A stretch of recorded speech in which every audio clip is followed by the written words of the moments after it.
Hello, I'm Anthony Bott, doing stories about the UN and how invasive they are onto many forms. And one of the things I like to do when I watch the YouTube and watch the TV is play a little hypothetical game of, is it UN policy, or is it protecting the people, or is it goes against the Constitution?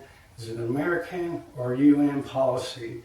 And that's what I would like to go through with just a test example of the Michigan initiations of their declared emergency. And with researching this and going through a lot of these other states as well, there's been a hierarchy of who and what gets enforced.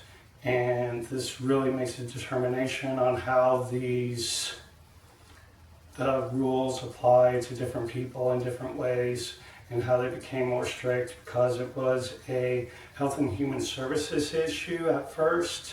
And it really makes sense for them to be there, but then you get to where the other departments get in, because the Director of Health and Human Services were first, then there was guidance by OSHA and the CDC, and then for reasons unknown to me, after March the 19th, when a lot of these changes that people really don't agree with, that is when the Director of the U.S. Cybersecurity and Infrastructure Security Agency, a part of Homeland Security, they had to get involved.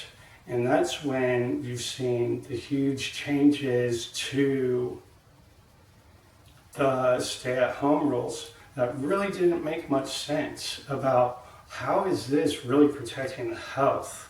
How is not being able to purchase paint or not being able to purchase certain things and be able to do various other things like getting seeds, lawning, and going to different functions, is because Director of Cybersecurity and Infrastructure, which is a Homeland Security agency, which is whether or not Homeland Security is something they really do, or I really think they are pretty much, they're like the human resources of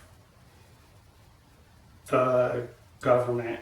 And if you've been working for a long period of time, you know that the human resources, they are not actually looking for you or on your behalf. They're just trying to avoid a lawsuit that they can potentially have, that you can have on on their company. So I really have my doubts about Homeland Security, about how they operate.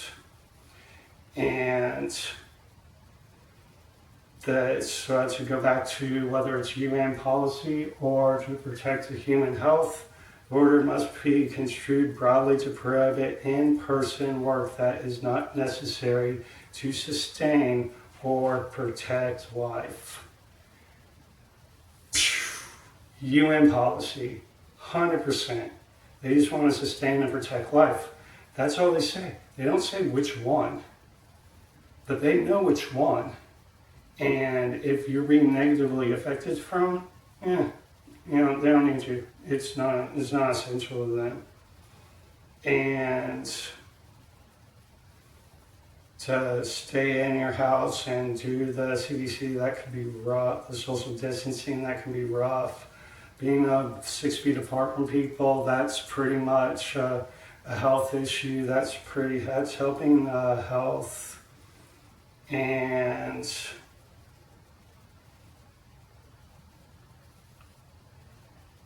with people having a gathering of less than 10 people, that's really arbitrary, because that's a slippery slope. But I personally don't like the 10 person or more one, because that's really, what if you have a 10,000 square foot building? Well, you can have more than 10 people and still be 6 feet away.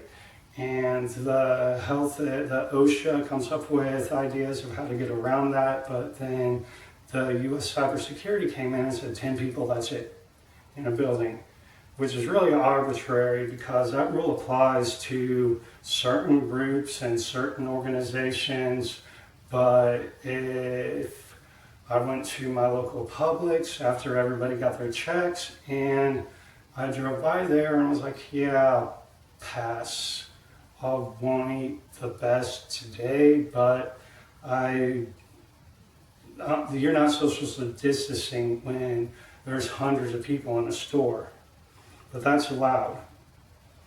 And that goes with definitely human policy of selective policy influencer in government to maintain the critical infrastructure of the government. They're allowed to do that because the government employees need them to do that.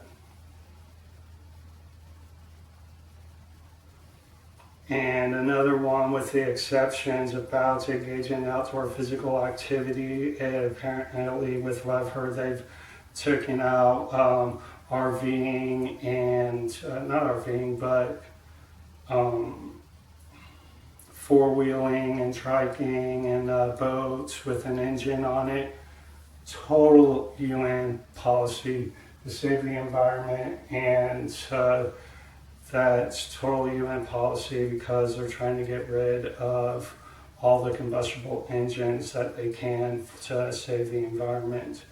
Which there's other ways to get around them. There's definitely to do it. They can make more efficient machines. The manufacturers choose not to, so that we can still use oil and have control over other countries through their natural resources, which is straight up UN policy.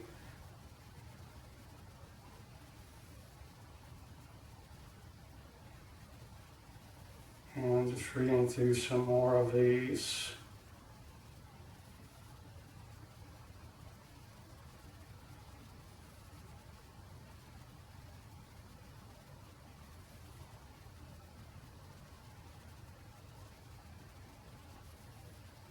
Yeah. Not really. But yeah, that's one way to decide. Another slant of looking at how they make these policies and how they determine them and the priorities that come through was their health.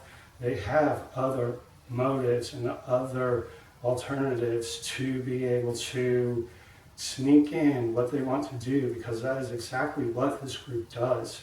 Is they're very manipulative and they're very sneaky, and they try to organically generate what they have by pinholing you into making a decision and saying that, oh, this is what the people like.